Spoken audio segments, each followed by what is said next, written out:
আচ্ছা বন্ধুরা, আমি ওপেনলি আসলে একটা বিষয় আপনাদেরকে বলি আজকে। আপনারা লিখে রাখেন। দেখুন, আমরা যখন কোনো কিছু বলি অ্যানালাইসিসটা বোঝার চেষ্টা করুন। ভারত কখনোই বাংলাদেশের জায়গা দখল, বাংলাদেশের বিপক্ষে গিয়ে যুদ্ধ করবে না। যেভাবে সেনাবাহিনী পাঠায় দিল, যুদ্ধ করলো, দেশ দখল করে ফেললো, হিন্দু রাষ্ট্র বানায় ফেললো, হিন্দুদেরকে আলাদা করে দুইটা দেশে বিভক্ত করলো, সেটা কোনোদিনও হবে না। পূর্ব পাকিস্তান, পশ্চিম পাকিস্তান এরকম খণ্ডে বিভক্ত করবে বাংলাদেশকে, এটা জীবনও হবে না। আমি আপনাদেরকে বলি, বাংলাদেশে এখন যা হচ্ছে ব্রেন ওয়াশ, মানুষকে শুধু ব্রেন ওয়াশ করা হচ্ছে। এবং এই ব্রেন ওয়াশ করার জন্য যারা কাজ করে যাচ্ছে, এক হচ্ছে মাহমুদুর রহমান, আরেক হচ্ছে পিনাকি, আরেক হচ্ছে ইলিয়াস হোসেন, আরেক হচ্ছে ব্যারিস্টার ফুয়াদ, জাহিদুর রহমান। তারা বাংলাদেশের মানুষকে ব্রেন ওয়াশ করছে যে ভারত চট্টগ্রাম দখল করে ফেলবে, ভারত রংপুর দখল করে ফেলবে, দখল করার মাধ্যমে তারা জায়গা কিনবে, জমি কিনবে, ইসকনকে দিয়ে এগুলো কেনাবে।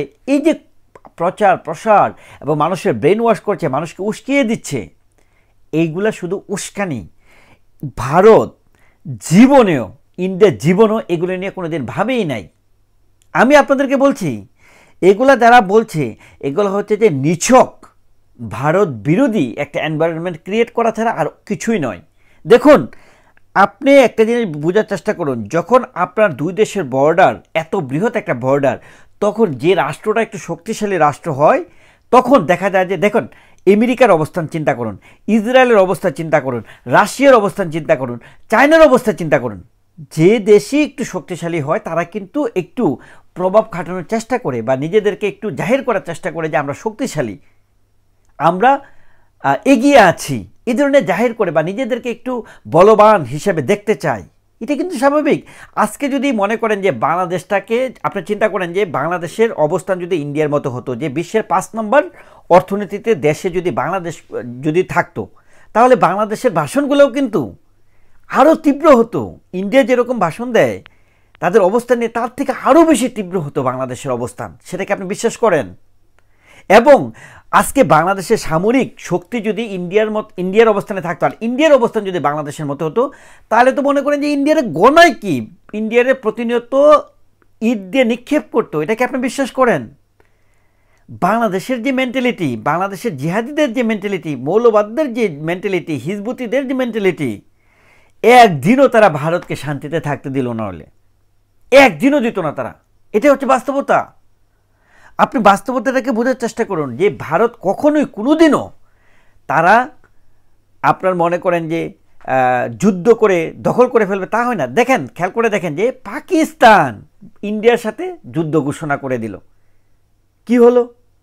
যুদ্ধ ঘোষণা করে আমেরিকার তত্ত্বাবধানে, খেয়াল করে দেখুন, আমেরিকা পাকিস্তানকে সাপোর্ট করছিল।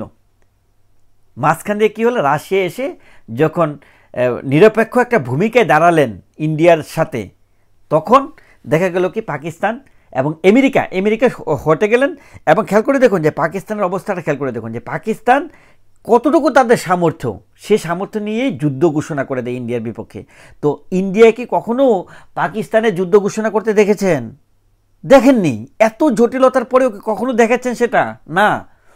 বা পাকিস্তানের কোনো একটা অংশে তারা দখল করে ফেলবে, নতুন করে চক্রান্ত করছে, এমন কোনো দিন দেখেছেন? না। পাকিস্তানের কোনো দিকেই, মানে ইন্ডিয়ার সাথে চিন্তা করলে পাকিস্তানের কোনো মানে কম্পারিজন করার মতো কোনো অবস্থান নেই। আবার বাংলাদেশের কথা চিন্তা করে, বাংলাদেশে কী আছে? সামরিকভাবে কতটুকু শক্তিশালী বাংলাদেশ? কিছুই নাই। অস্তিত্বের লড়াইয়ে কিছুই নাই। কিন্তু আছে বড় বড় লেকচার। জিহাদিদের বড় বড় লেকচার সবসময় থাকে, তালেবানদের বড় বড় লেকচার সবসময় থাকে। এটা কোনো কিছু নয়। ভারত কখনোই বাংলাদেশের এগেনস্টে গিয়ে যুদ্ধ করবে না। এগুলা হচ্ছে উস্কানিমূলক বক্তব্য, এটা আপনারা মাথায় রাখুন।